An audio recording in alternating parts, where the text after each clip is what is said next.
So hello guys, welcome back to my YouTube channel journey of life. నేను మీ సంగీత. First of all అందరికీ happy Sri Rama Navami. Sri Rama Navami అంటే శ్రీరాముని పుట్టినరోజు అని కొందరు అంటారు.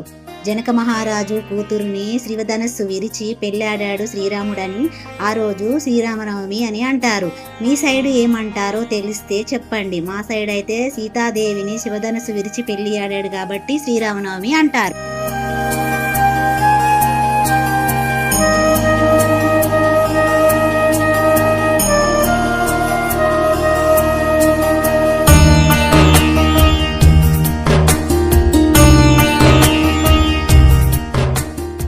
మన తెలంగాణలో అందరికీ తెలిసిందే కదా, పండగ వచ్చిందంటే ఆ రోజు కొట్లాట లేనిదే ఆ పండగ గడవదు.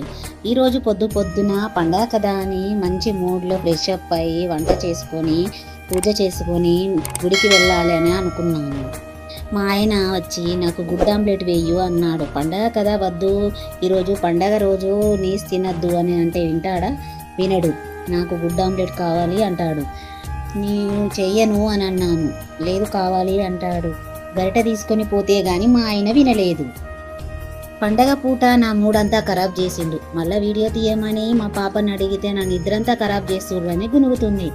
ఆమెకు 2 తగిలించేసరికి వచ్చి వీడియో తీస్తుంది.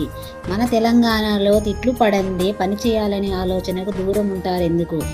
ఈ కొట్లాట బందుకు పెడితే ఈరోజు నేను టిఫిన్ దోశ చేసిన, జీరా రైస్ చేసి, ప్రసాదానికి వడపప్పు పానకం చేసి, పులిహోర చేసి, పూజ చేసేసరికి ఈ టైం అయింది ఫ్రెండ్స్. ఇప్పుడు నేను గుడికి వెళ్ళాలి. మా పాపకైతే టిఫిన్ పెట్టేశాను, మౌలిక్ అయితే రెడీ చేసేసాను. మేమైతే గుడికి వెళ్తున్నాను.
ఇదే గాయ్స్ శ్రీరామనవమి రోజు మా ఇంట్లో జరిగింది. మీ ఇంట్లో ఏమేమి చేసినారో, ఏమేమి స్పెషల్ చేసినారో కామెంట్ సెక్షన్లో అయితే చెప్పండి. Thank you for watching the video.